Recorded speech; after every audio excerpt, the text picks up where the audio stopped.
maybe you get to the point where you're just afraid of being afraid anymore, you know, and you finally just say, what have I got to lose?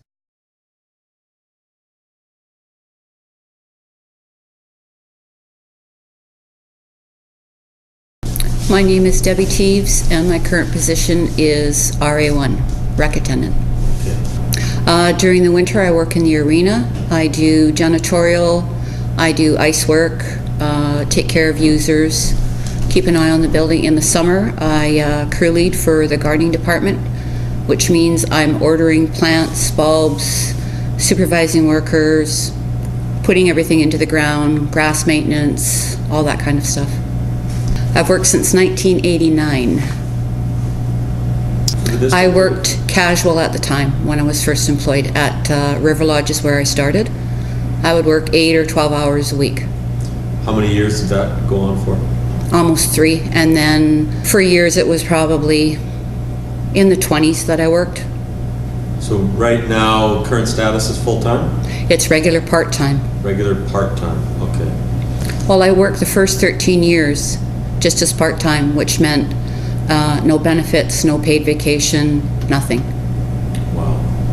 And since then, I've actually finally, after all this time, retained regular part-time status. So right now, you've been there for about 26 years? Yeah. And 13 of which with no benefits? Nothing. Wow. How important is seniority to you? It's really important.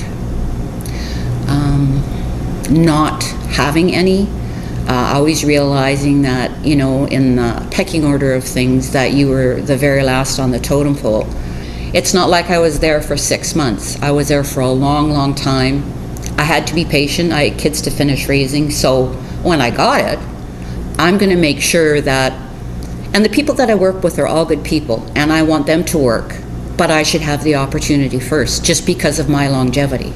It shouldn't be, I'll just pick up the phone and phone Bob, because Bob's only casual and we'll give him the 8-hour shift when I could have worked the 8-hour shift.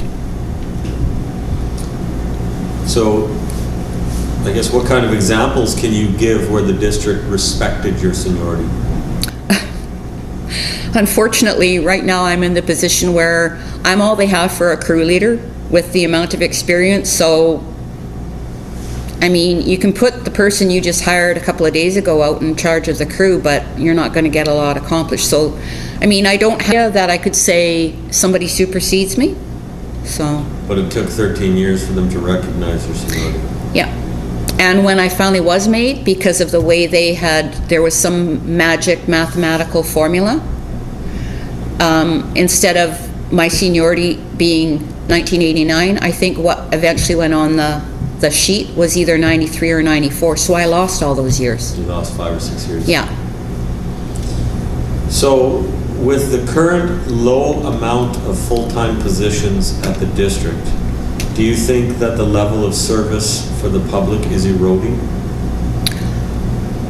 I really think it is at the yard. I really do. I mean, when I first came on, the amount of people that were employed full-time at the yard, and I've been here long enough to see the number keep decreasing, and I've seen all the jobs that between Public Works Yard and especially the gardening department used to do, all the maintenance on the fields. We planted some of the original trees, the smaller trees that went in town here.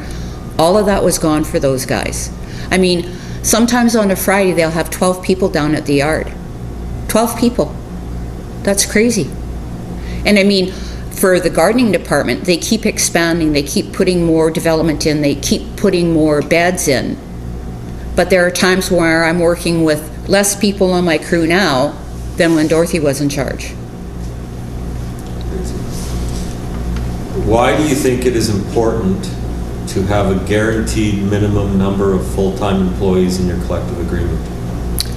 Well, for one thing, you're never going to get the stability that you need in your workforce. We've had 4 people, young people in their 30s, that applied for jobs at the arena, and everybody wants to grow and develop and think about having homes or buying a new car. 2 of these individuals went out and bought homes, took courses that would have been really helpful for them to gain regular status, which they did, and 2 full-time positions came up, and both these people interviewed for the job, and they were given the job, and then they were told, oh, we forgot to tell you it's a part-time position now. Now you've made a commitment financially. You want to commit to an organization. You've put the money out to try and get a little bit more educated so you can keep growing with whoever you're working for. These people don't have 20 years to wait to be full-time people. I encourage both the people. The positions came up at the yard. I said to both of them, go. I said, you want to be like me? You want to be here in 20 years and still only work part-time? How do you feel that harassment in the workplace is being handled by the district? Well, for the most part, I don't really think from a management standpoint of view it's being handled very well. And the issues that we've been having in certain departments with certain people for the last 3 or 4 years haven't gone away. Nobody's fixed them. Do you think that it is a coincidence that the high majority of non-full-time workers in the district are women? In our department, no. And in the pool, no. And even at the main office, no. So why because do you think that is? I want to say, I just think more from a woman's perspective, that I personally think that women, this is going to sound strange, but they have a longer fuse, you know, because I know for the first couple of years when I worked in River Lodge, I would approach my janitorial supervisor and I would say to her, do you think once a month I could have a Saturday or Sunday off? And she would say, you're the last one in, you're getting the shift work. And if you don't like it, I can give your hours to somebody else. And because for me, especially those early years, I got to believe that if I made waves, it would have repercussions on me when it came to me having the hours that I already had. Like, it was, at the time, I took on the attitude of keep your head down, keep your mouth shut, and do your job. Because if you complain, or you say, could I have something a little bit different, they would tell you right to your face, do you want your hours? And that's how it was back then. So they would threaten to take hours away from you if you raised your voice?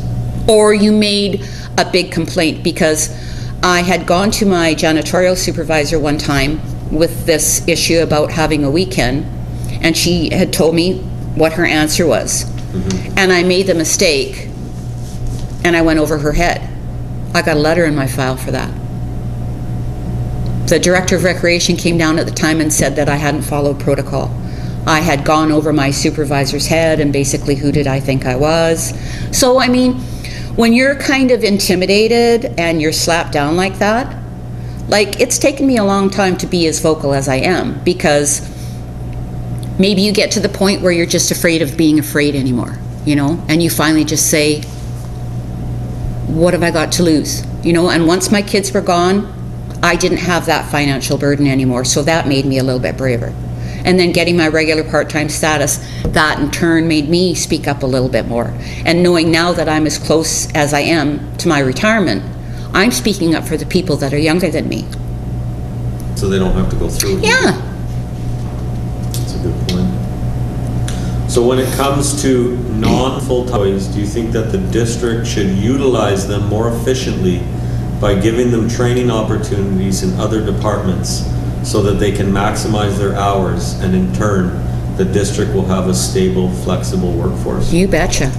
And I can tell you 2 examples. One, in the wintertime, a couple of years ago, me and 2 other people from Tamatik came to the yard to apply for shovel crew. So on the days that we weren't scheduled to work, we thought, well, maybe we could pick up work down at the yard. All 3 of us applied, and all 3 of us were told, oh, you can't do that. Or my girls that work with me during the summer, my gardening crew, some of them work full-time for a couple of weeks, some of them work part-time all summer long. They're the employees that are with the district all year long, and they're watching, and I don't begrudge students the hours, but give the students those girls' hours and give my girls the full-time hours for the whole summer. Because all of them could use 4 months of full-time work. The students get the And full-time work. yeah, and they get the Monday to Friday with the weekends off. That's not paying your employees any kind of thank you. It's no loyalty. It's put up and shut up because this is what you're getting. Do you feel that the district has a positive or abusive relationship with its employees? I think overall, I think it's been more abusive because to me it's just, for years I've just felt more and more like it's well, we're going to do what we're going to do, and if you don't like it, that's too bad.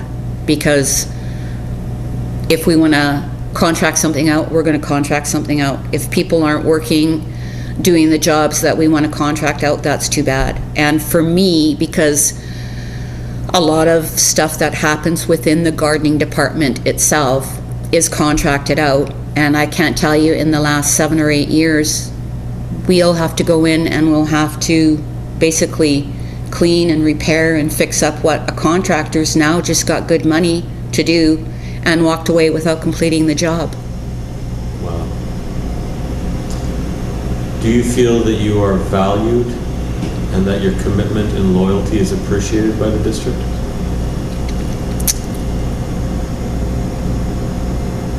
Sometimes.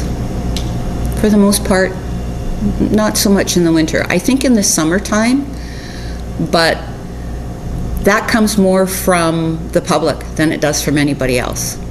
People make a point of stopping and being really appreciative and talking about how things look and, you know, the amount of physical labor that goes into things. Once in a while, you might get a comment from management, but it's nothing that I feel is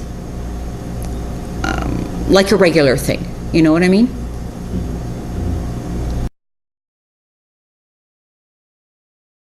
I think that you should all be aware that everybody that works within the district wants to make a commitment to this community. We all want to be here. We all want to be employed. We all want to do the best we can for the money that we're making. And we don't want anybody in the community to think that we're just taking your tax dollars and wasting it. Because if you want to look for waste, don't look to us, look to management.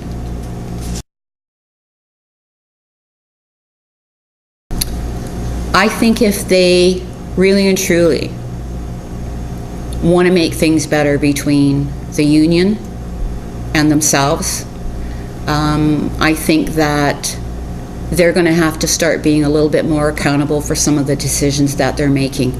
If this town continues the way it is and industrially based, it continues to prosper.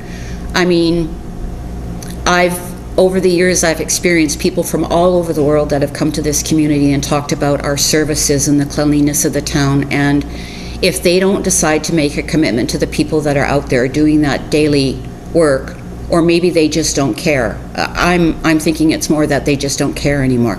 Because to me, it's like they've taken on this sense of power, of almost imperialism, where they're going to be able to dictate. We're going to have to all cower and go with the general consensus of what they feel should be happening in this town. And it is reflected.